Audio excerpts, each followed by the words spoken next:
자, 창세기 5강 시작합니다. 창세기 6장 공부했죠. 노아는 여호와께 은혜를 입었더라. 그죠? 노아는 은혜를 입었다. 왜 입었냐? 그는 의인이고 하나님 당대의 완전한 자고 하나님과 동행이기 때문에. 그러니까 하나님과 동행하고 완전하고 의인이면은 하나님으로부터 은혜를 입는다. 그 말 은혜를 입는다 말은 구원을 받는다. 이렇게 이제 영어로 또 거꾸로 해석해도 딱 맞아요. 그러니까 그 내용을 전체를 완전하게 파악하면은 이래치도 저래치도 다 통하는 거예요. 동행하는 사람은 구원받는다. 구원받으려면 동행해라. 그래서 에덴 동산에 들어갈 때 예수님과 동행하면은 구원받는다. 그래서 우리는 무조건 예수님 손잡고 가야 돼. 딱 이게 벌써 구약의 창세기 6장에 나오지만 어디를 이야기해요? 예수님과의 동행을 이야기하게 되는 거예요. 이 성경은 이렇게 우리에게 가르쳐주고 있고, 우리 성경을 가르치고 설교를 할 때는 이렇게 자꾸 하네. 이걸 우리가 구속사라고 합니다. 그런데 성경 해석을 저는 뭐 신학적 이걸 잘 좋아하지를 않기 때문에 그래도 이제 성경을 해석하는 데 있어서 원리가 있어요. 원리. 첫째 문자적으로 해석해야죠. 그래서 단어의 뜻을 알아야 돼요. 그죠? 그러니까 한글 성경에는 우리 그 개혁 성경에 보면요, 좀 처음 들어보는 말들이 많이 나오고 무슨 뜻인지 몰라. 그래서 요즘은 워낙 버전들이 많아가지고 뭐 쉬운 성경, 그다음에 현대어 성경이 뭐 많잖아요. 그런 거를 참고로 하는 것이 좋아요. 그리고 영어 성경, NIV나 뭐 영어 성경을 하나 가지고 뜻이 애매할 때는 그 영어 성경을 좀 찾아봐요.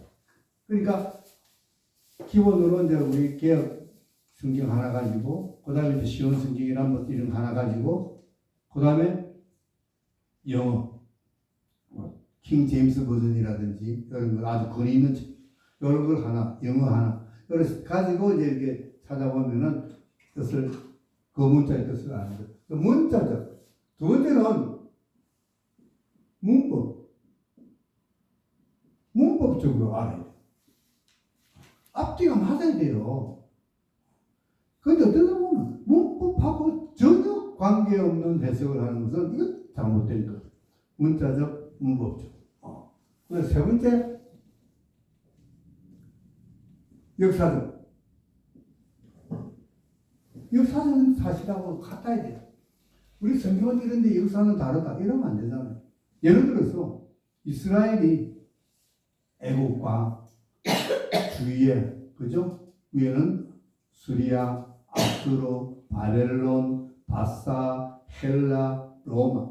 주위에 많은 강대국 속에서 한 나라가 버티고 왔어요. 마치 우리 한반도의 대한민국처럼. 우리 대한민국 얼마나 강대국 둘러싸였어요. 그들의 역사와 이스라엘의 성경의 이야기가 시대적으로 맞아야 되는 거예요. 이거 이스라엘 성경 이야기가 이스라엘 역사를 이야기하는데 옆에 나라하고 전혀 역사적으로 안 맞는 이야기를 하면은 이거 안 되는 거예요. 역사적.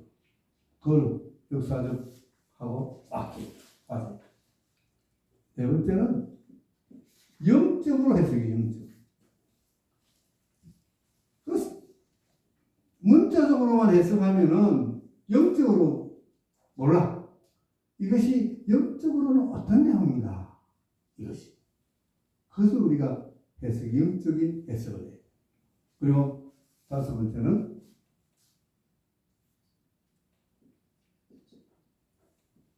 구속사적 해석을 해요. 구속사라는 것은 무슨 뜻이냐면은 구속이라는 말은 구원이라는 말하고 일맥통하기는 해요. 그런데 구속은 대가를 주고 속해주는 거예요. 우리가 구원해준다 그러면은 물에 빠진 사람을 물에서 건져줄 때는 구원이죠. 구속은 아니에요.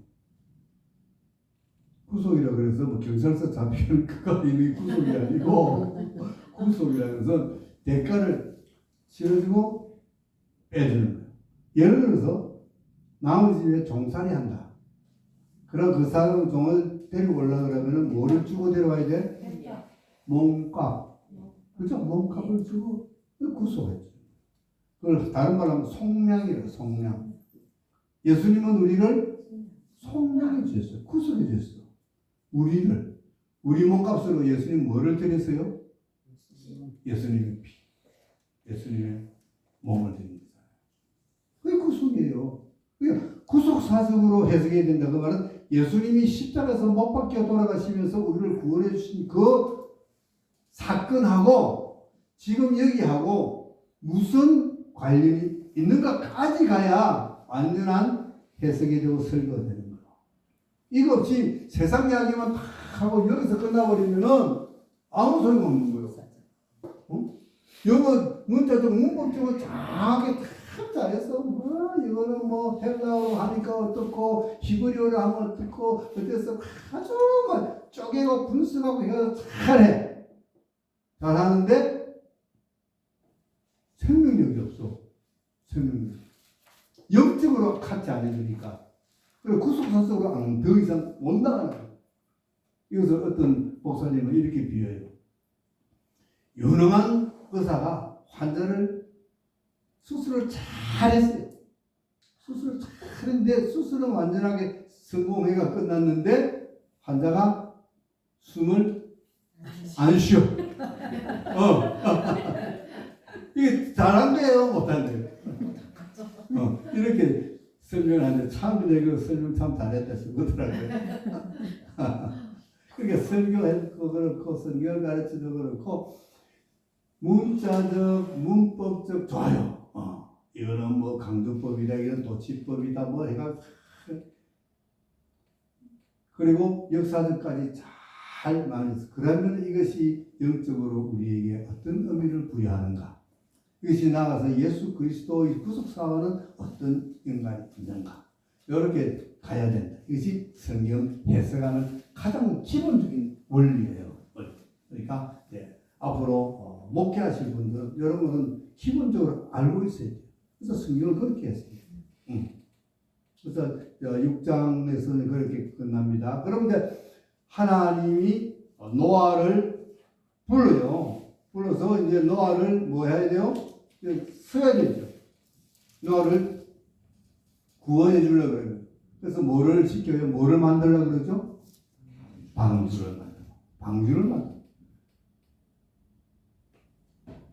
그래서 이제 요즘 뭐 번역된 말은 뭐 코페루 나무라 그러고 옛날 성경에는 잣나무라 그래요. 그것이 뭐 잣나무든 코페루 나무든 그건 뭐 아무 상관없어. 무슨 나무든지 나무를 가지고 방주를 만들어.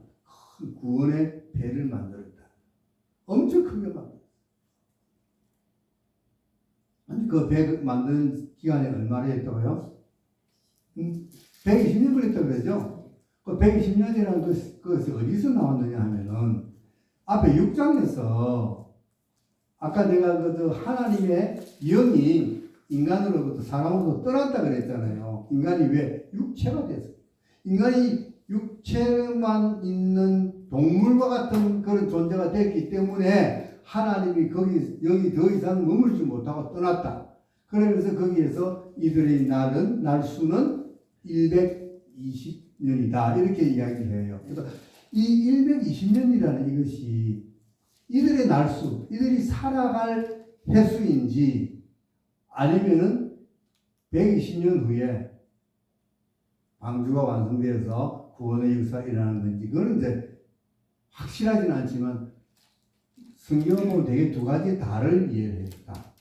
그래서 인간 수명이 홍수 이후는 120세로 줄었다. 그 앞에는 뭐 700세, 800세, 900세까지 살다가 홍수 지나고 나서 120년을 줄었다. 이렇게 한 가지.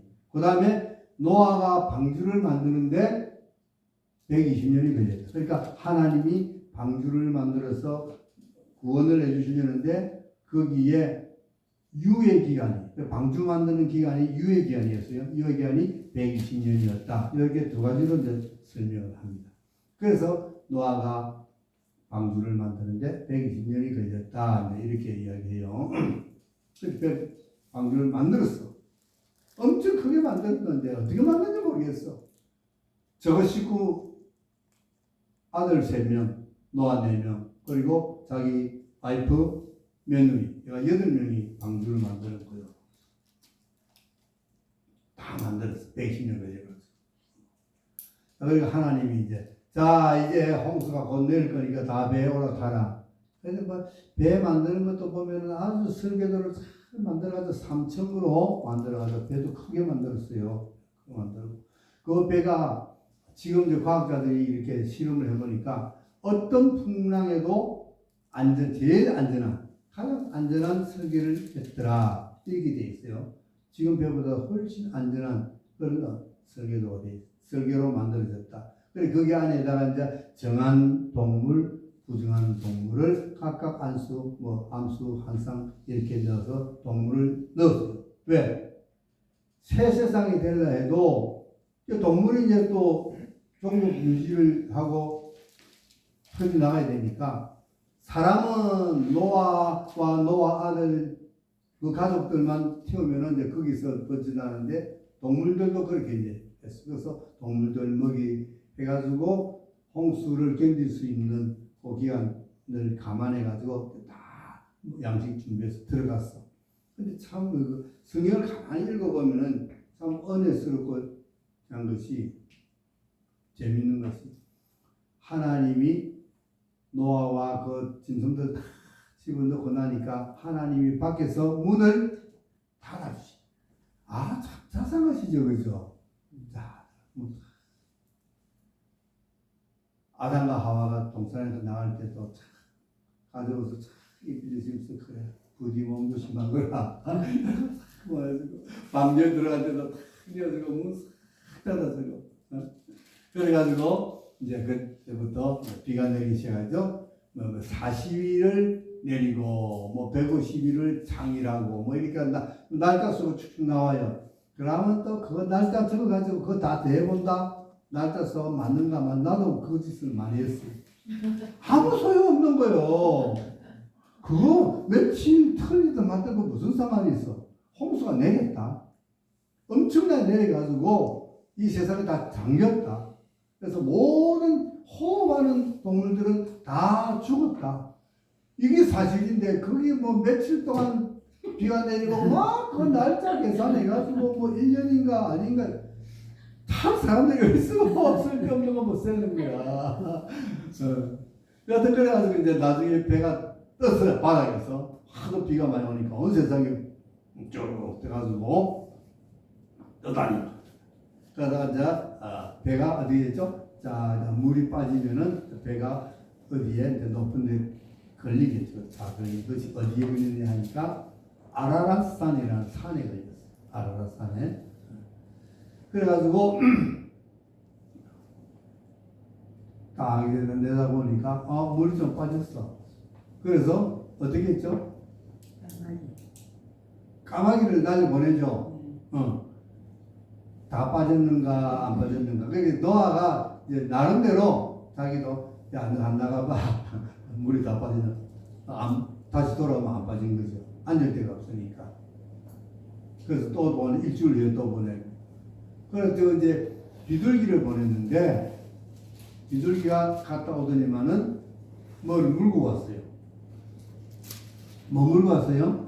감람나무 잎사귀를 하나 딱 물고 온 거예요. 그러니까 그러고 이제 물이 빠져가지고 나무가 이게 드러났는구나. 알 수 있는 거예요. 나무가 드러났어. 근데 이제 물이 거의 다 빠져간다는 것을 알 수 있는 거예요. 그래서 또 좀 있다가 또 가니까 안 돌아와. 안 돌아온다는 것은 그들이 어디에 앉을 장소나 살 장소가 있다는 게 있죠. 그런데 아는 거야. 그러니까 노아가 그 방주 속에 있으면서도 자기는 어쩔 수 없어. 그래도 자꾸만 날려보내면서 지금 상황을 파악을 하는 거예요. 우리는 믿음 좋다고 이거 하나님이 때 되면 불러주시겠지 이러잖아요. 그죠?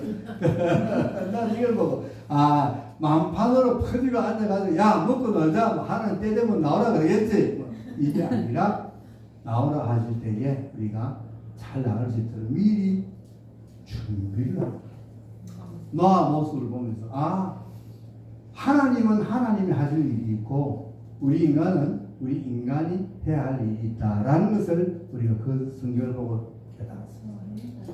그리고 방주는요 들어가니까 이제 방주를 어디 몰고 갈 동력이 없어. 지금 같으면 엔진이 있죠? 옛날 같으면 무엇을 달아요? 돛을 달고 옛날에 그죠? 안 그러면 노를 만들어서 져야 돼. 돛도 없고 노도 없는 거예요. 그죠? 그러니까 내 힘으로는 이 방주를 어떻게 할 수가 없는 그런 상태가 노아의 상태. 그러면 어떻게 해야 돼요? 안에서 뭐 해야 돼? 오로지 하나님 앞에 기도. 오로지 하나님을 의지하는 거예요. 기도. 우리가 조그만 풍파를 만나면요, 내가 내 배를 운전해가지고 그 풍파를 피해갈 수도 있어요.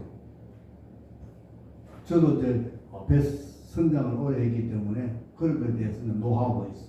그래서 파도가 치고 바람이 불고 하면 어떻게 하면 좀 피해가 된다는 걸 알아. 그런데 웬만큼 내야지. 웬만큼. 나중에는 진짜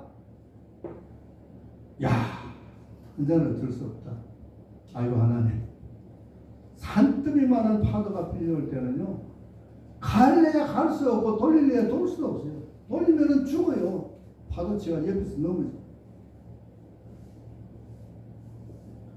이 방주가 가르쳐주는 교훈은 조그마한 파도에서는 우리가 내 힘으로 어떻게 해볼 수 있지만 이렇게 엄청난 전 세상의 물바다가 물로 디비실 때는 도대체 나의 힘으로는 할 것이 아무것도 없고 오로지 하나님께 맡기는 수밖에 없다는 그것을 그 방주를 통해서 우리에게 가르쳐 주는 거예요. 엄청난 재난이 왔을 때, 엄청난 재앙이 왔을 때는 내가 할 일은 아무것도 없구나. 내 힘은 아무것도 소용이 없구나 하는 것을 거기서 깨닫고 스스로 자기를 내려놓고 포기하고 오로지 하나님 한 분만을 의지하는 것. 이것이 방주가 우리에게 가르쳐주는 교훈이라는 거죠. 이것이 바로 영적인 거예요.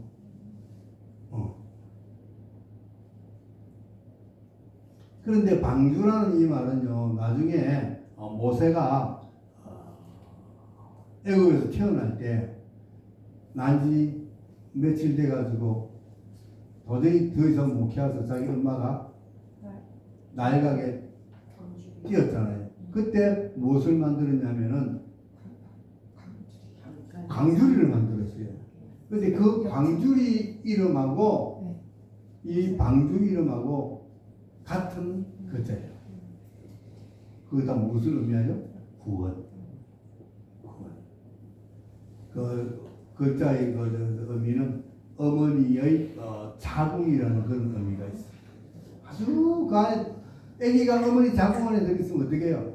아주 안전하죠. 그런 이게 이제 문자적 이해인데 그런 자궁 그런 뜻입니다. 그래서 이 방주가 그런 구원의 방주. 그리고 그 안에서는 우리는 아무것도 할 수 없다는 것을 깨닫게 하는 그런 교훈을 가르쳐줍니다. 오로지 거기서는 하나님께 기도하는 수밖에 없다. 그리고 이제 나갈 때가 됐을 때는 어떻게 돼요? 막 퍼지고 다 빠지고 막 놀고 엉망진창 아니에요. 야, 이제는 나갈 때가 다 돼가는가 보다. 그러면 이제 우리가 조금씩 좀 준비를 해야 되겠죠. 그죠? 준비하는 그런 기간을 내주는 거죠. 새를 날려서 바깥에 증거했어. 그리고 안 나가. 나가도 되는데 방주가 땅에 가라앉았어. 나무들이 드러나고 육지가 나왔어. 그러면 우리 같으면 막 급해가지고 막 나가자 그 아니에요. 야 빨리 나가자. 노아는 안 나가요. 왜 안 나와요? 뭘 기다려요? 하나님의 하나님이 나가라 할 때까지 안 나가는 거예요. 이게 필요해요. 우리에게는. 내가 생각할 때는 나가도 되겠다. 내가 뭐 하나님 일 하는데 야 이거 내가 하면 되겠다. 때가 된 것 같다. 그런데도 결정적인 하나님의 지시가 하나님의 음성을 들어야 된다. 우리 사역자들, 우리 목회자들 대단히 이거 중요한 거예요. 하나님 명령을 기다려.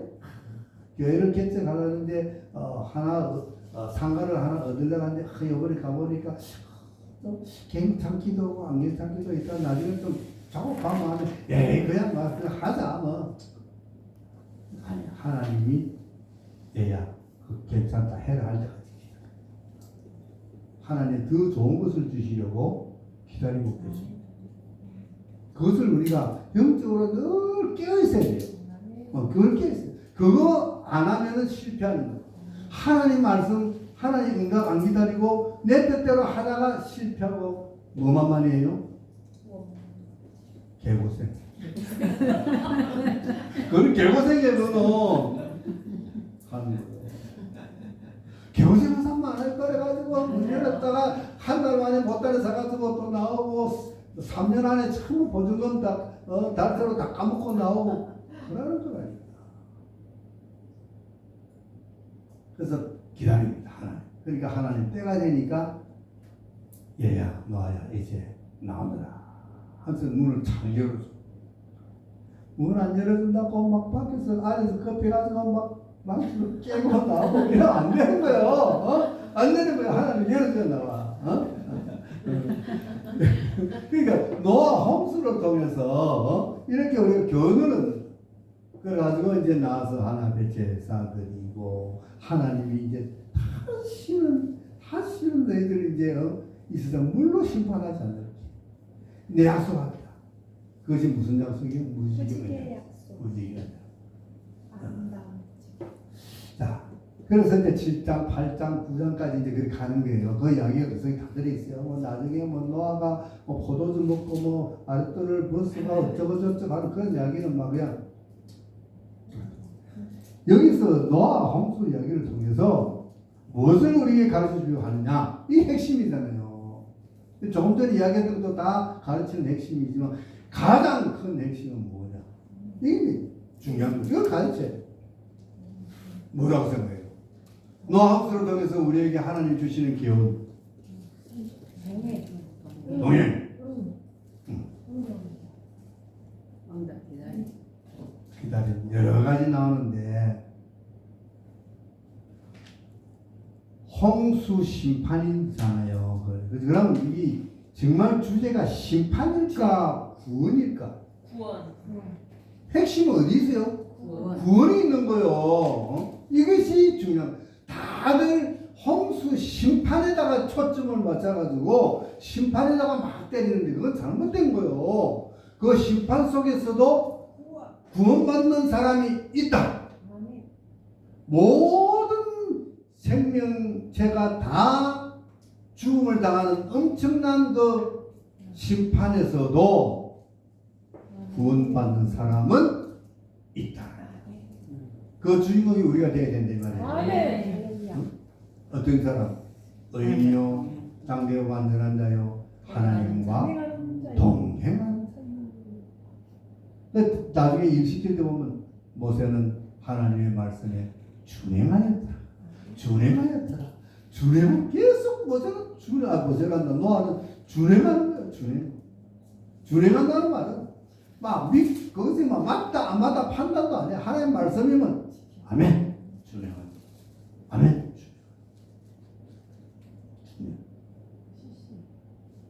준행하다 보면은 믿음이 맞는 거예요. 생기는 거예요. 그것이 준행이에요. 알고 그 맞아 그 말이 맞아 믿어 그래 그러면 해야지 이런 계산이 아니라 일단 하나님이 하라 그러면 하고 하면서 깨닫고 하면서 믿음이 자꾸 생기는 거예요. 그래서 노아 홍수 이야기는 어떤 사람이 하나님께로부터 구원을 받는가? 이것이 핵심이다. 요 표시는 오늘 여러분들 큰 거 배웠어요. 오늘 여러분 큰 거 많이 배웠어요. 유대 어린이들 공부하는 것도 배웠죠. 또 사랑과 공유라는 그 하나님의 그 속성에 따라서 에덴 동산에서 가죽 입히고 주방하는 이야기도 그것도 배웠죠. 또 노아의 구원의 이야기도 들었죠. 이것만 해서 오늘 뱉어지는 거예요. 자, 그래서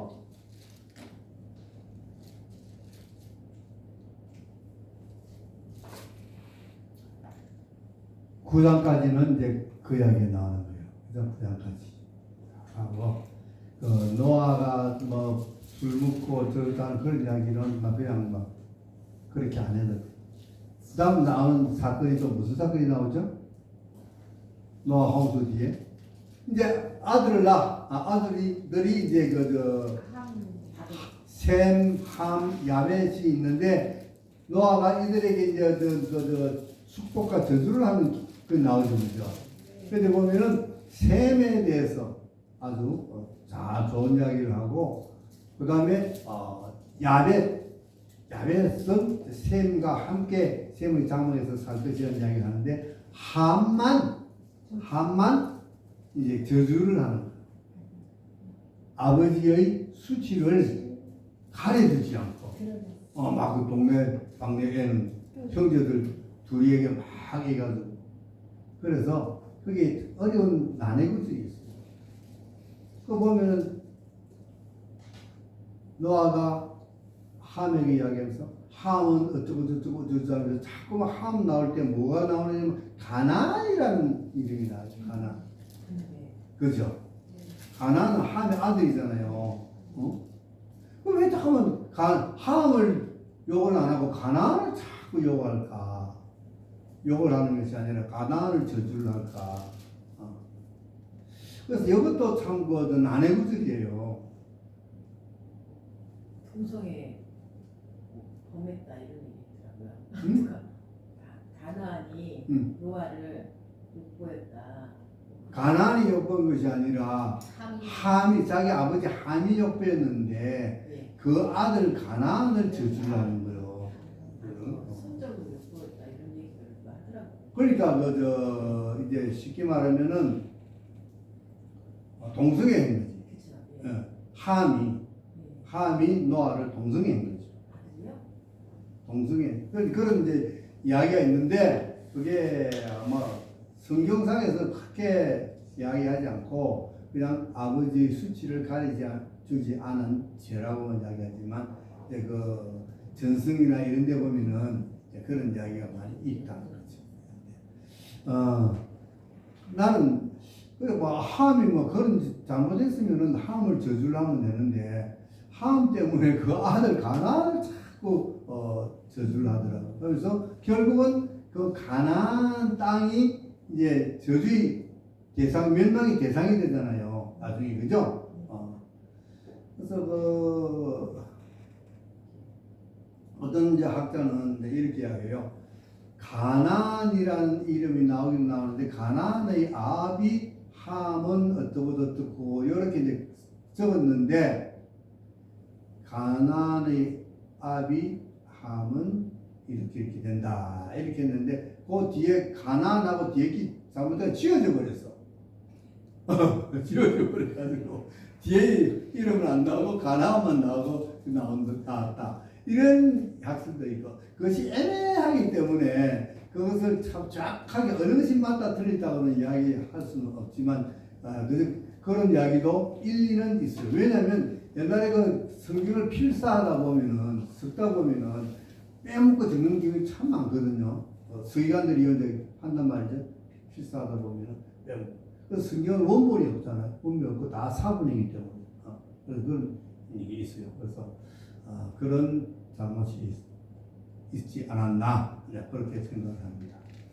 자, 여하튼 그래서 이제 이들이 셋이서 이제 쭉 흩어져서 내려가는데 셈은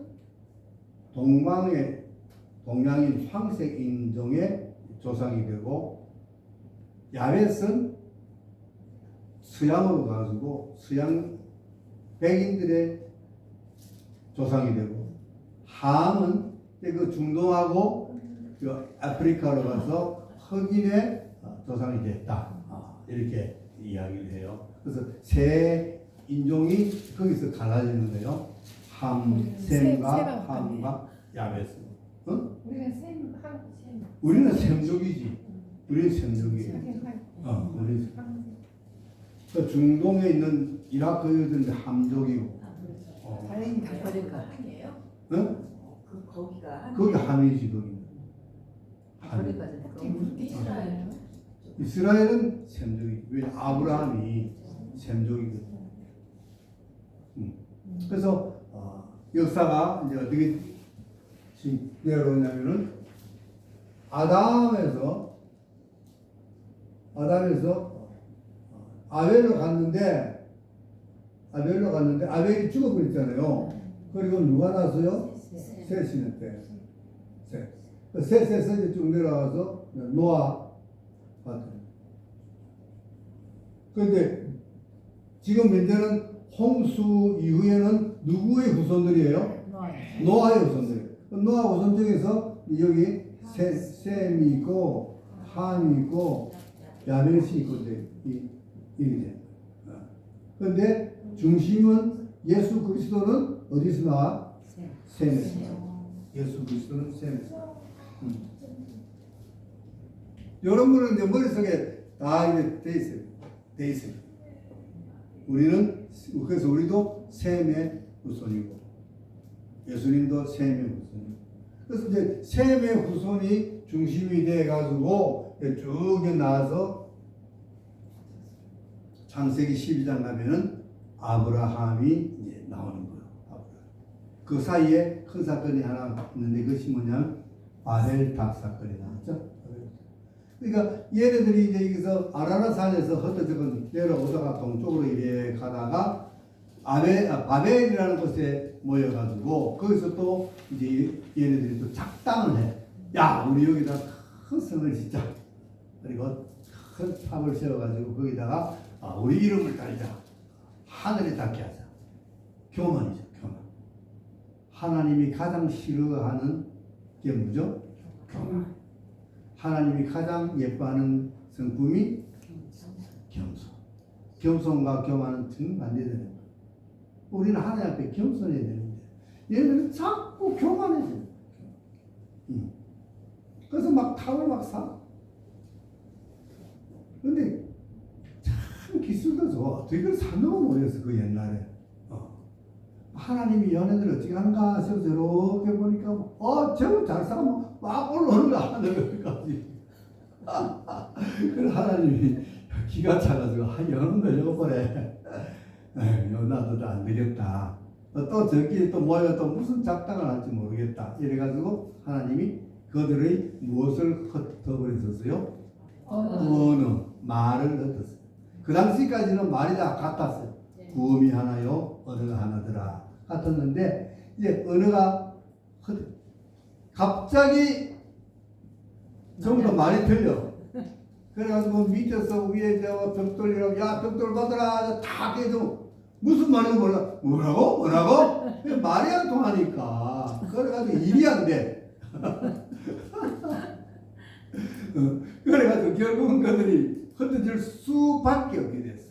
그래서 동쪽으로 셈족이 가고 남쪽으로 함족이 가고 서쪽으로 야벳이 가고 이래가지고 딱 흩어져가지고 전 세계에 이제 이 노아의 후손들이 흩어져 살게 되었다.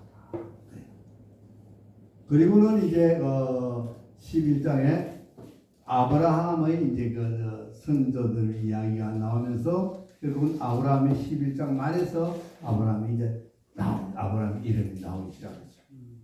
데라. 아브라함 아버지 이름이 데라죠? 네. 데라가 나오고 아브라함의 형제들 아브라함 또 하란 또 나홀 형제들이 나와요.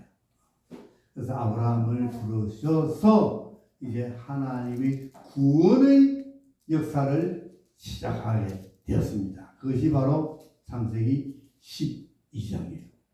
그래서 창세기 1장부터 창세기 1장부터 11장까지는 원 역사라고 해요. 원. 그리고 12장부터 50장까지를 구원사를 족장사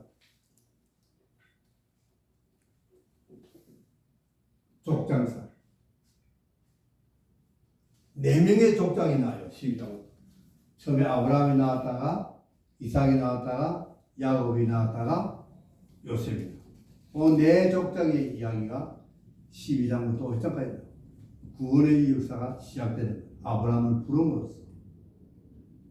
그래서 11장까지 이제 말씀드렸죠. 이 11장까지 참 어려워요, 사실은. 12장부터 족장사는 어찌 보면 좀 이해하기 쉽고 이해하기 좀 되는 이야기들이 많은데 그 앞에는 지금까지 우리가 공부한 여기는 좀 이해하기 힘든 난해한 부분들이 참 많아요. 지금도 난해구절거리가지고 앞에 참 많은데 내가 일일이 다 이야기는 안 했지만 너무 난해구절에 복다가 내지 말고 내 집에도 난해구절이 많아가지고 난해구절 책이 있어. 난해구절만 모아가지고 이렇게 또 이 설명한 책이 있는데 난해구절이라고 해서 어려워서 내가 해석을 하기 힘들어서 책 사가 봤더니만 그 책 봐도 모르겠어. 그래서 아이고 내가 스스로 좀 공부하고 기도하고 깨닫는 게 낫겠다. 그래서 지금 하나씩 깨달아가는 것을 여러분들이 가르쳐주고 있는 거예요. 자, 오늘 공부를 많이 했는데 두 시간 시간은 짧지만 두 시간 공부했습니다. 양 많이 해주셨어요. 많았어요. 배불러요? 네, 오늘 여기서 마치겠습니다.